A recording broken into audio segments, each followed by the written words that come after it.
नमस्ते। मेरे साथ अशोक वानखेड़े साहब के साथ जो साप्ताहिक बातचीत होती है। अ, बड़ा अब अशोक भाई इतने मुद्दे उठते जा रहे हैं कि कभी-कभी लगता है कि या सप्ताह में 2 दिन करें या शो का लंबे शो से लोगों को थोड़ा वो होता है कि नहीं इतना लंबा मत करिए।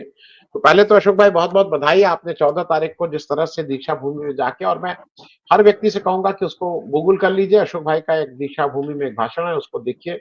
मैं भी इनसे आग्रह कर रहा हूँ कि उसको ये दे देंगे तो मैं अपने यहाँ वो थोड़ा एक्चुअली क्या है यूट्यूब में थोड़ा कॉपीराइट का इश्यू होता है इसलिए उसको सेटल कर देखना होता है। नहीं तो वो गूगल कर लेंगे कहीं भी मिल जाएगा। आप सब लोग उसको एक बार देख लीजिए।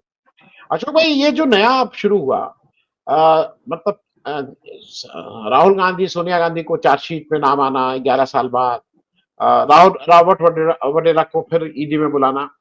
ये गड़े मतलब ये तो साफ मर चुका है, उसको लाठी पीटने से फायदा ये किस लिए? सिर्फ नैरेटिव है कि आपकी कुछ ना कुछ है कि चाहे कुछ हो जाए जमानत लेनी ही है। नई जमानत लेनी होगी तो वहाँ कोई ऐसा जज बिठाया जा सकता है जो कुछ सूरत जैसा काम करे। इससे होने क्या जा रहा है और ओवरऑल राहुल गांधी और सोनिया गांधी को क्या इससे फ़र्क पड़ेगा कि ये उनको जेल में डाल दें या कुछ कर दें? अशोक भाई। मैं पूना में था, एक मित्र के घर सोसाइटी थी उनकी। तो एकाएक दो चार लोग आके बड़ा पूछ परख करने लगे। सबके सब तो ठीक है ना भाई, इस साइड पे पानी वानी तो ठीक आ रहा है, सब तो आ रहा है, कोई कंप्लेंट तो नहीं है। तो एक छोटे से बच्चे ने पूछ लिया उनको, काका निवडणुका आल्यात का? मतलब चाचा चुनाव आ गए? हाँ।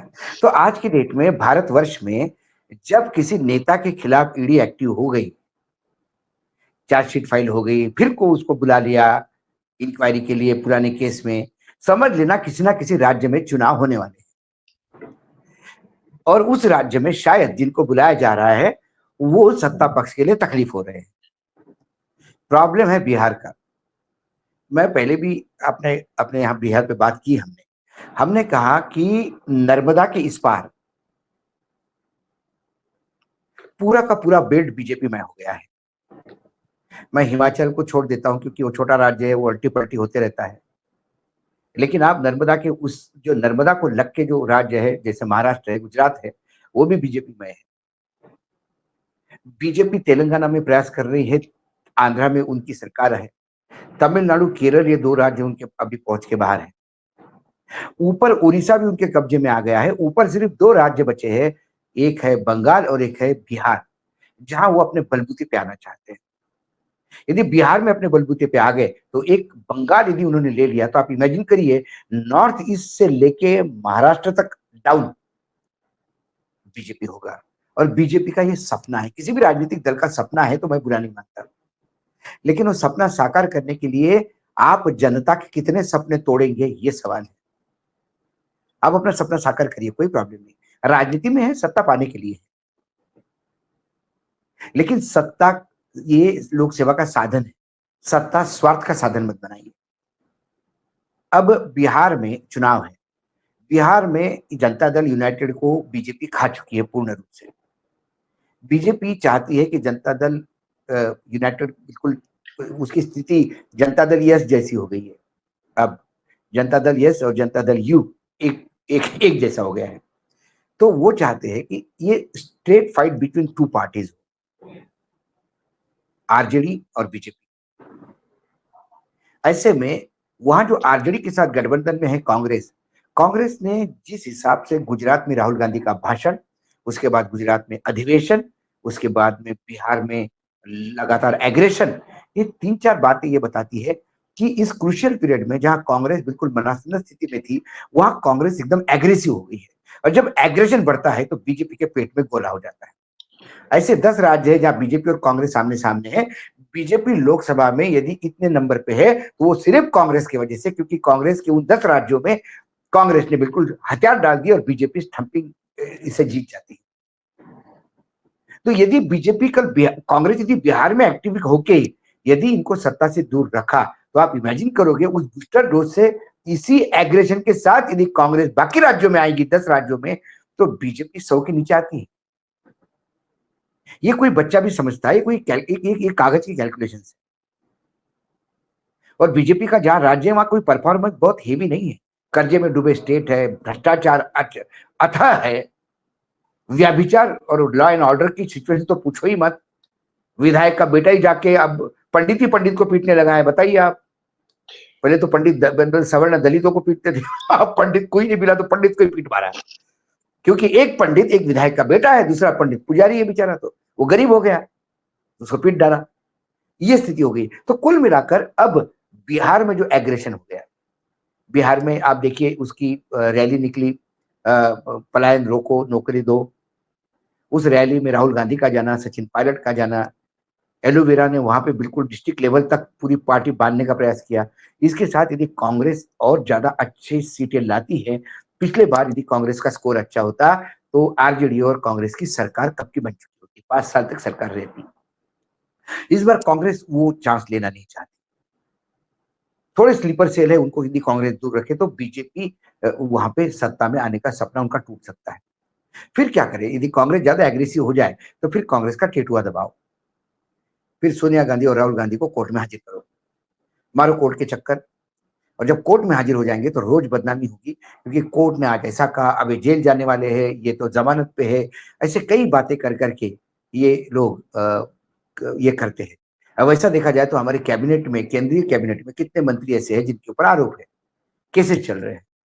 33% ऐसे मंत्री है जिनके ऊपर संघन आपराधिक केसेस है।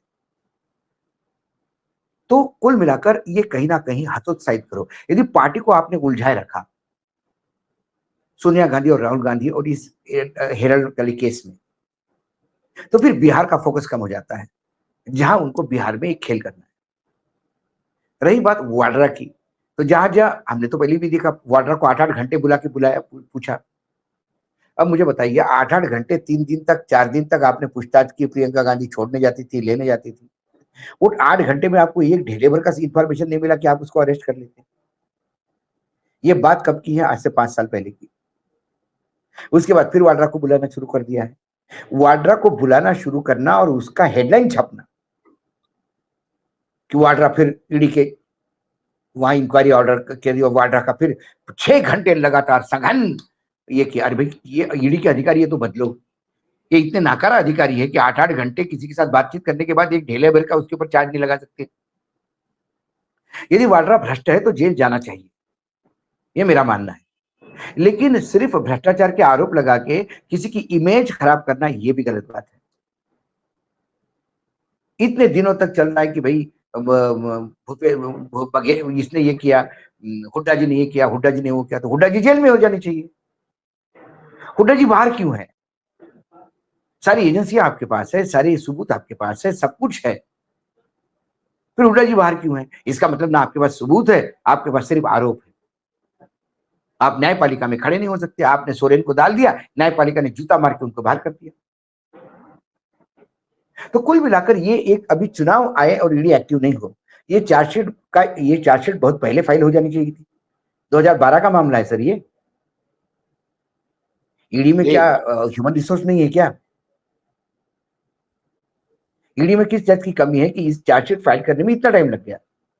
लेकिन वो चार्जशीट का इंतजार कर रहे थे कि जब ये चुनाव पीक पे होंगे, मतलब चुनाव का वातावरण जब पीक पे होगा, कांग्रेस ज्यादा एग्रेशन में होगी, तो आप ये डाल दो, चार्जशीट डाल दो। अब वो जो बीजेपी के एजेंट है पार्टी में, जिनके बीजेपी के साथ बहुत अच्छे ताल्लुकात है, मैं नाम क्या लूं, इतनी बार नाम ले चुका हूं। और और प्रॉब्लम ये है कि मैं तो यहाँ फ्री बोलता हूँ, तकलीफ आपको होती है आनंद जी, क्योंकि आपका परिवार कांग्रेस से जुड़ा हुआ है, तो उनको लगता है कि आप ही मुझसे बुलवा रहे हैं, ये और दुर्भाग्य है। तो कुल मिलाकर प्रॉब्लम ये है कि अ, वो लोग फिर समझाएंगे। ये देखो राहुल जी, थोड़ा सा एग्रेशन कम करना पड़ेगा अपने को। देखिए ये केस का मामला है, मैं ऊपर बात कर चुका हूँ, अपने को रिलीफ मिलेगी, आप थोड़ा सा ढीला हो जाइए। यही कई बार अखिलेश को भी समझाया जाता था, डर दिखाया जाता था, क्योंकि अखिलेश के भी एक चाचा बिल्कुल उधर के टच में रहते हैं। तो कुल मिलाकर ये एक स्ट्रेटेजी के तहत है, ये केस चलेगा। अब इनको कितनी बार कोर्ट में रहना होगा, कोर्ट में ऐसा जरूरी नहीं कि हर केस में मुझे, मतलब जिसके ऊपर आरोप है वो 24 घंटे वहां खड़ा रहता है। जब उनकी जरूरत होगी, जब क्रॉस एग्जामिनेशन होगी या कुछ होगी, तब बुलाया जाएगा। चार्जशीट फाइल की है, चार्जशीट के अब चार्जेस देखिए, चार्जेस का कितने चार्ज प्रूव कर सकते हैं, क्योंकि हमारे यहाँ पे महाराष्ट्र में हमने देखा ईडी ने 100 करोड़ की वसूली का चार्ज लगाया था अनिल देशमुख पर, लेकिन चार्जशीट फाइल करते समय 1 करोड़ 45 लाख का चार्जशीट फाइल की। वो 100 करोड़ कहाँ गए पता नहीं। ये जो तमाम प्रवक्ता थे बीजेपी के, आज उनको माफी मांग लेनी चाहिए कि हमने वसूली सरकार और 100 करोड़ की सरकार बोला था। आप ही की ईडी जो है, जो चार्जशीट 1 करोड़ 45 लाख के लगाते हैं, तो फिर क्या मतलब है इसका? तो कुल मिलाकर ये एक कैंपेन के तहत काम हो रहा है, और ये कैंपेन चलेगा, और ये कैंपेन धुआंधार चलेगा। अभी वाड्रा जी के अंदर जो मीटिंग, वाड्रा जी का जो पूछताछ होगी, अभी वो बाहर आएगा, बीजेपी के यहाँ से आएगा कि वाड्रा ने ये पूछा, उसको ये जवाब दिया। क्योंकि जब पिछली बार वाड्रा 8 घंटे के लिए बैठे रहते थे, तो रोज या बीजेपी के ब्रीफिंग में बताया जाता था कि आज वाड्रा को ये पूछा। उनको पूछा आपको कैसा पता, तो बोले हमारे भी सोर्स है, पत्रकारों जैसे। सोर्स क्या है भैया? आप ही हो, आपका चेहरा एक ईडी का भी चेहरा है। तो कुल मिला के मुझे लगता है कि इसमें ज्यादा कुछ होना जाना नहीं, ये मामला सर्वोच्च न्यायालय तक जाएगा। और जिस स्पीड से ये चल रहा है, 2012 का मामले की 2025 में यदि चार्जशीट फाइल होती है, मतलब चार्जशीट कोई वनवास हो गया 12 साल का, बताइए आप। अब उसके जी, बाद वो कब होगा, क्या होगा? उसके बाद लोअर कोर्ट हो गया, फिर हाई कोर्ट हो गया, फिर सुप्रीम कोर्ट हो गया, लंबा जी, मामला है। लेकिन हाँ, ये हेडलाइन जरूर छपेगी कि इसमें 7 साल की सजा हो सकती है, इन्होंने घपला किया है, माँ बेटे दोनों जेल जा सकते हैं, पार्टी समाप्त हो जा सकती है। इसका हाइपोथेटिकल ऐसे विश्लेषण करने में क्या हर्ज है? कोई हर्ज नहीं, नहीं, करिए। नहीं, नहीं। और अशोक भाई, मैं मतलब दर्शकों को एक और दो चीजें बता दूं। राहुल गांधी आज भी गुजरात पहुंच के वो फिर मीटिंग कर रहे हैं जिलाध्यक्षों की, और वो तो समाओ उनके फोकस में इस समय गुजरात हो गया है। अच्छा, हम सब लोग एक चीज जानते हैं अशोक भाई, हो सकता है हम लोग बहुत सी चीजों से इत्तेफाक न रखते हो, लेकिन राहुल गांधी का कमिटमेंट और उसका फोकसिंग पे तो अपने को मानना ही है कि वो अगर वो जुनूनी आदमी है, उसको गुजरात समझ में आ नहीं गया नहीं तो वो नहीं, गुजरात मैंने से। क्या कहा?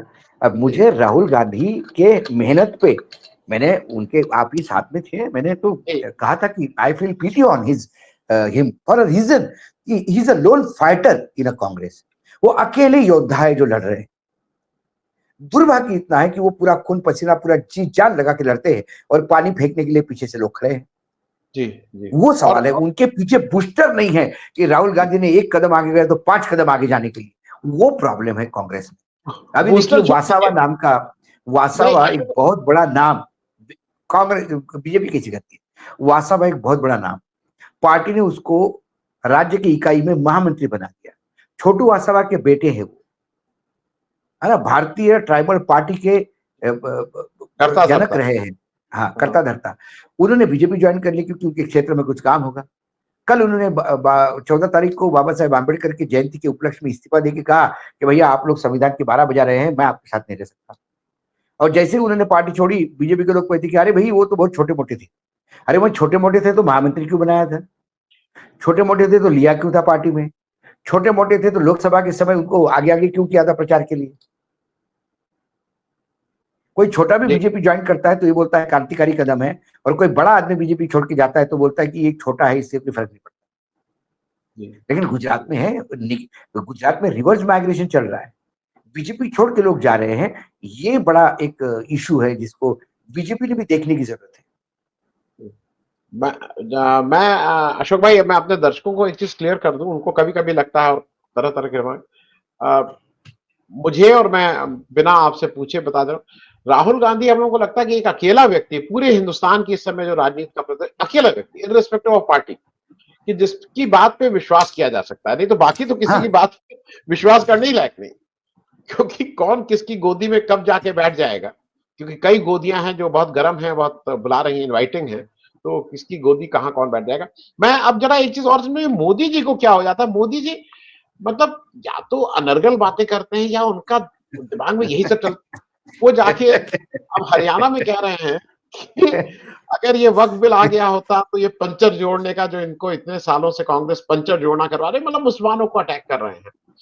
मैंने मैं ये कह रहा हूँ आपको, एक चैनल है यूपी का, उसने लखनऊ वाला, उन्होंने लखनऊ में तुरंत उस दिन सर्वे किया, तो जितने पंक्चर जुड़वाने वाले सब हिंदू निकले, जी, मुसलमान निकले ही नहीं। अब सवाल वो नहीं है, सवाल ये है कि पंक्चर जोड़ना क्या बुरी बात है? यदि पकौड़ा तलना अच्छी बात है तो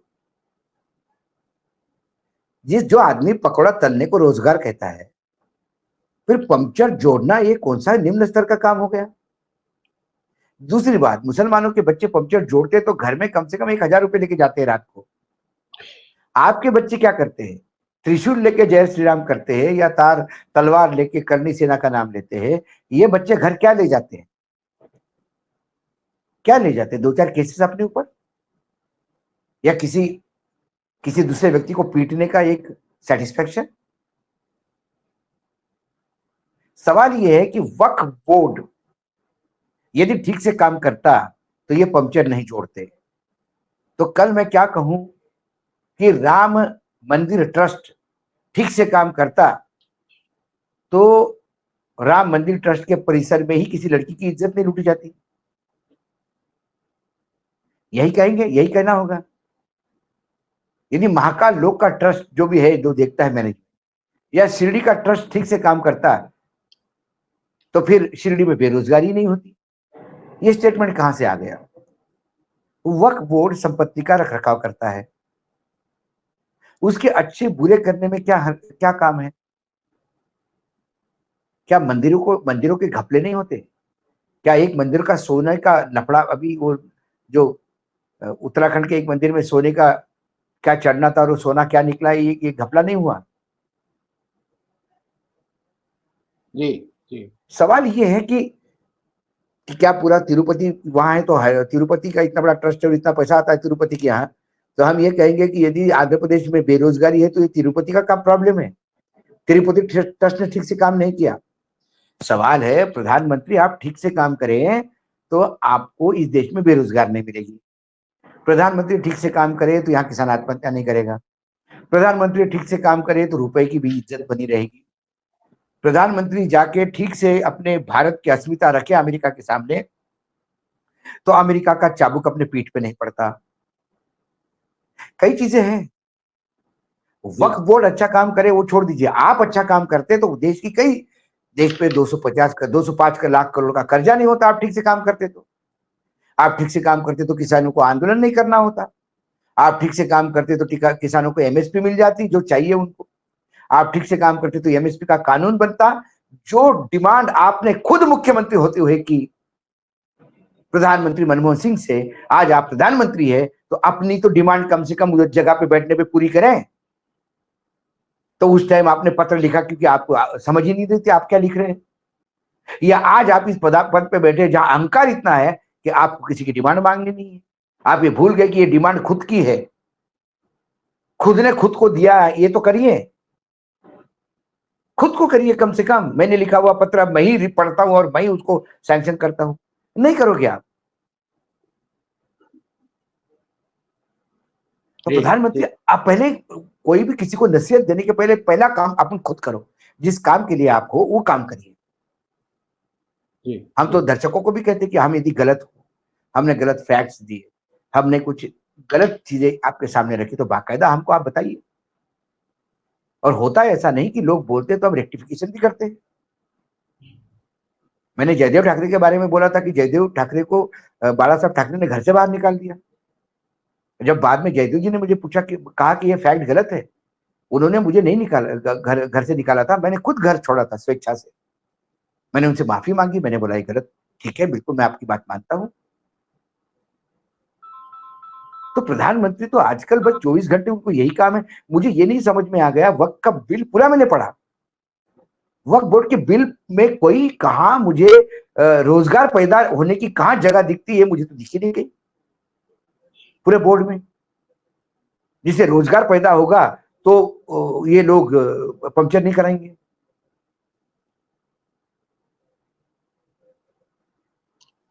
इसलिए कई मैं बार मुझे, अच्छा दूसरी बात, उन्हीं भाषण में उन्होंने कहा कि कांग्रेस ने मुसलमानों को बर्बाद कर दिया। अब प्रधानमंत्री जी एक बार तय करें कि कांग्रेस मुसलमानों के लिए काम करती थी कि मुसलमानों के खिलाफ काम करती थी। यदि कांग्रेस ने मुसलमानों को बर्बाद कर दिया 65 साल, ये मोदी जी कहते हैं, तो फिर संघ ने कांग्रेस को अडॉप्ट कर लेना चाहिए।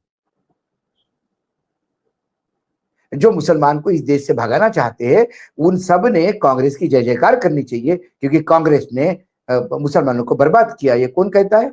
नरेंद्र मोदी जी कह रहे हैं। एक तरफ कहते हो कि आप कांग्रेस तुष्टीकरण करती है, मुसलमानों को आगे बढ़ाती है, हिंदुओं से ज्यादा मुसलमानों को तवज्जो देती है, आरोप लगाते हैं। दूसरी तरफ कहते हैं कि कांग्रेस ने ही मुसलमानों को बर्बाद कर दिया है। एक स्टैंड पे तो आप तय तो कर लीजिए कांग्रेस ने किया क्या। हम आपकी बात मानने को तैयार है, आप बताइए कांग्रेस ने बर्बाद किया मुसलमानों को, ठीक है। और यही तो बहुत सारे आपके अंधभक्त चाहते हैं, ये बर्बाद हो जाए, ये आबाद ना हो। तो फिर आपके जी दृष्टि से कांग्रेस ने अच्छा काम किया आपके अंधभक्तों के लिए। और यदि आप चाहते कि कांग्रेस ने मुसलमानों का पक्ष लिया, हमेशा हिंदुओं के साथ मुसलमानों के अपेक्षा कम तवज्जो दी, तो फिर मुसलमान कैसे मानेंगे कांग्रेस ने उनको बर्बाद किया। कुछ तो आपको मतलब एक स्टैंड लेना पड़ेगा। समय समय के साथ खुद ही इतने कंफ्यूज हो गए अभी। मुझे लगता है कि 75 साल जैसे जैसे नजदीक आ रहे हैं, वैसे वैसे उम्र का एक होता है इफेक्ट जी जी बातचीत पर। जी। तो वो उम्र का इफेक्ट हर नेता पे दिखाई देता है। आपको नीतीश कुमार पे भी दिखाई देगा, कई जगह पे दिखाई देता है उम्र का पड़ाव, ये इम्पैक्ट। अशोक इसीलिए हमारे यहाँ एक वनप्रस्थ आश्रम दिया था कि एक उम्र होने पे आदमी परिवार को छोड़ के वनप्रस्थ में चला जाता है, क्योंकि परिवार को फिर जीने देता है वो। क्योंकि ऐसे जब ज्यादा आदमी जितना बुढ़ा होता है उतना वो बच्चे जैसा होने लगता है, और परिवार को उसको संभालना बहुत मुश्किल हो जाता है।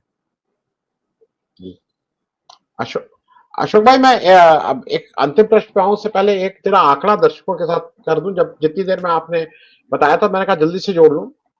जो 10 राज्य जहां पे कांग्रेस और बीजेपी आमने सामने है, एमपी, छत्तीसगढ़, गुजरात, हरियाणा, उत्तराखंड, कर्नाटका, राजस्थान, असम और हिमाचल प्रदेश, इसमें कुल 147 सीट हैं।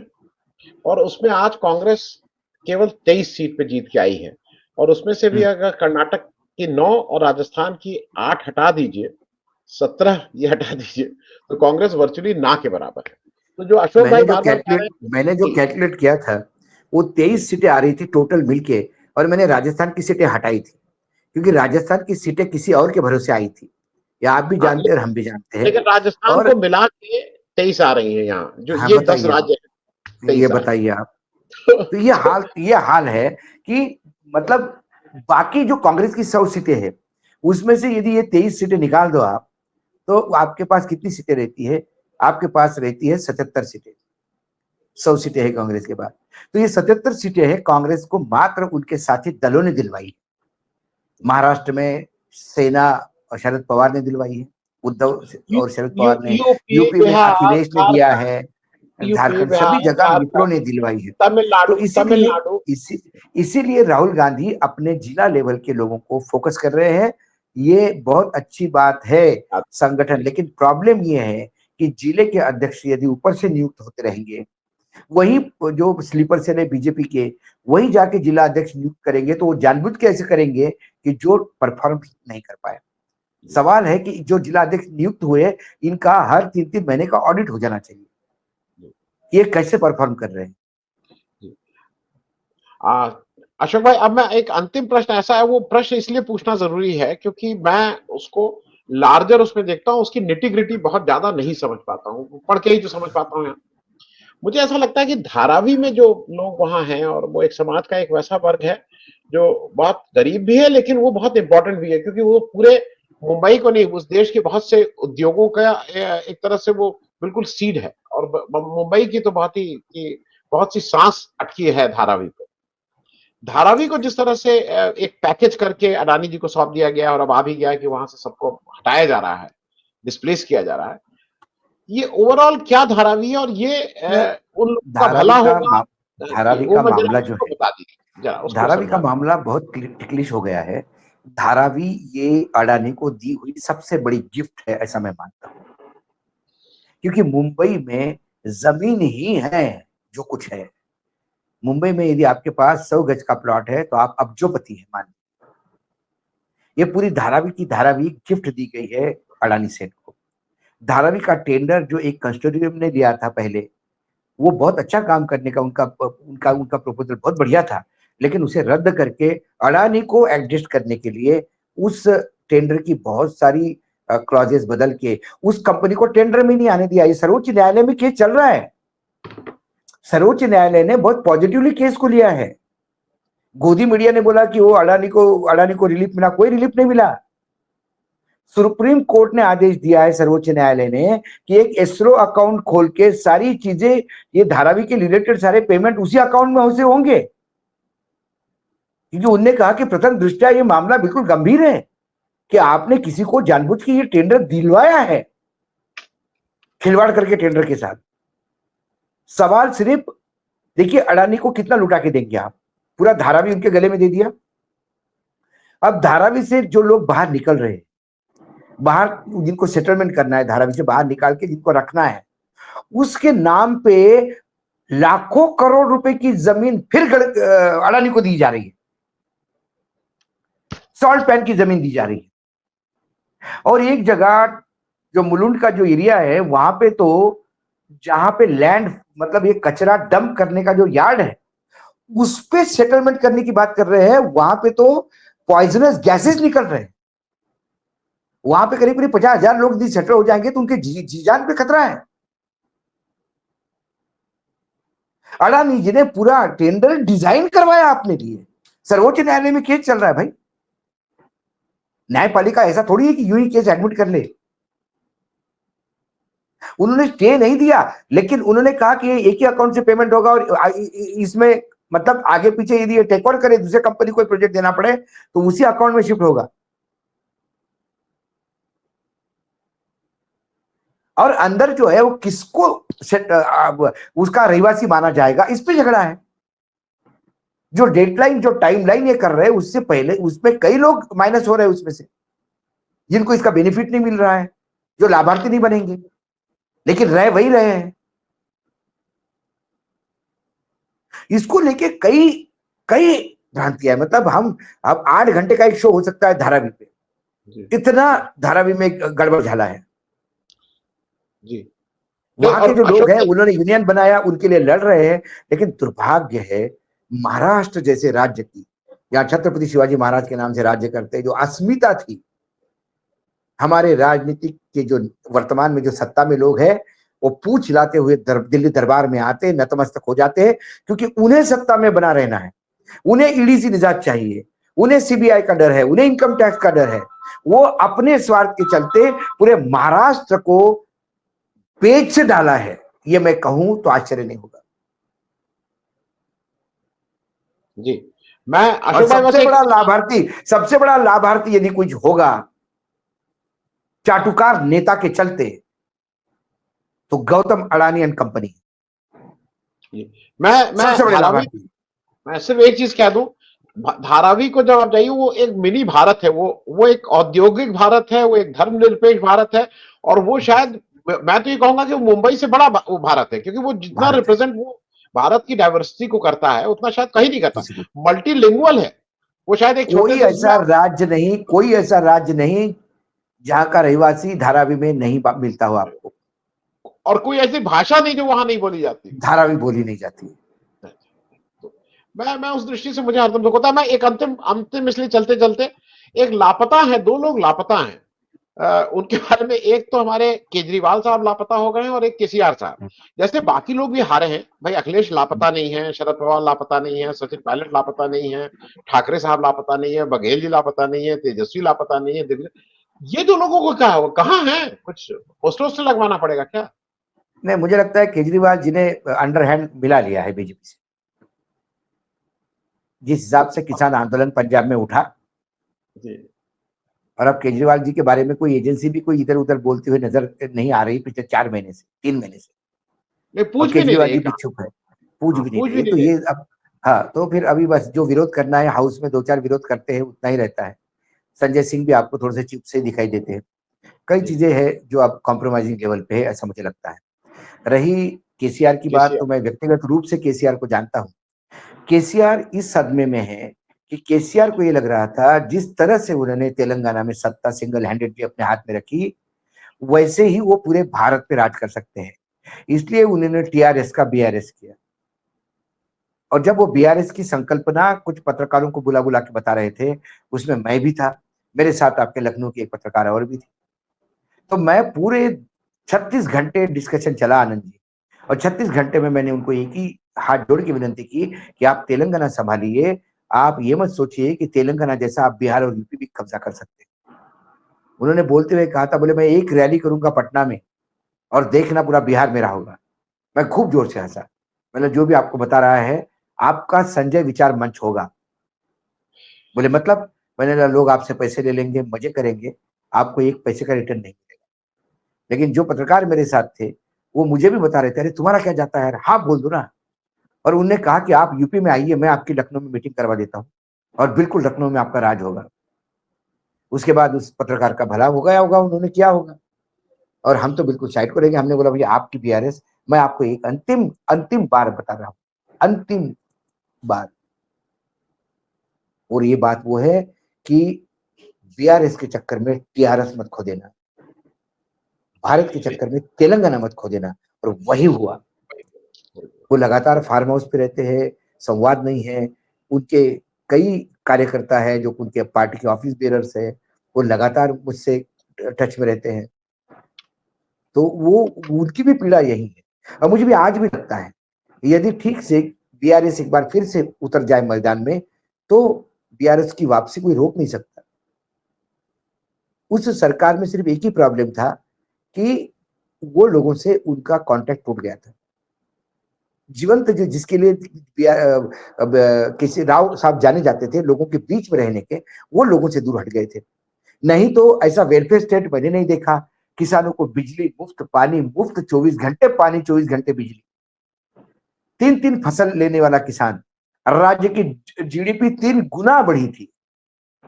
जो सूखाग्रस्त राज्य था वो पूरा इरिगेटेड हो गया। लेकिन फिर जनता को आप कितना भी दीजिए, यदि आपका कांटेक्ट जनता से टूटा तो जनता आपसे दूर करती है। राहुल गांधी जी को भी यही समझ में आया शायद, इसलिए वो जिले लेवल के एक एक आदमी से मिलना चाहते हैं, बात करना चाहते हैं। राहुल जी ने जब एक बार कहा था कि नरेंद्र मोदी से कौन मिल सकता है, कोई नहीं मिल सकता, हम सबसे मिलते हैं। सवाल यह है कि राहुल गांधी भी कुली से जाके मिलते हैं, राहुल गांधी किसी खेत में काम करने वाली महिलाओं से मिलते हैं, राहुल गांधी किसी बैग बनाने वाले किसी दर्जी के पास जाके मिलते हैं। लेकिन क्या कोई कांग्रेस का कार्यकर्ता राहुल जी से मिलना चाहे तो मिल सकता है? ना। फिर वही बैजू, कौशल, इसके जो फिल्टर्स है, इस फिल्टर से फिल्टर होकर आगे नाम जाने में बहुत कीमत चुकानी पड़ती है। एक गरीब जी, कार्यकर्ता के लिए दिल्ली अभी बहुत दूर है। वही केसीआर के साथ हुआ। जी, जी, जी। चलिए अशोक भाई बहुत-बहुत धन्यवाद और बातचीत जारी रहेगी। Thank you so much. धन्यवाद। नमस्कार।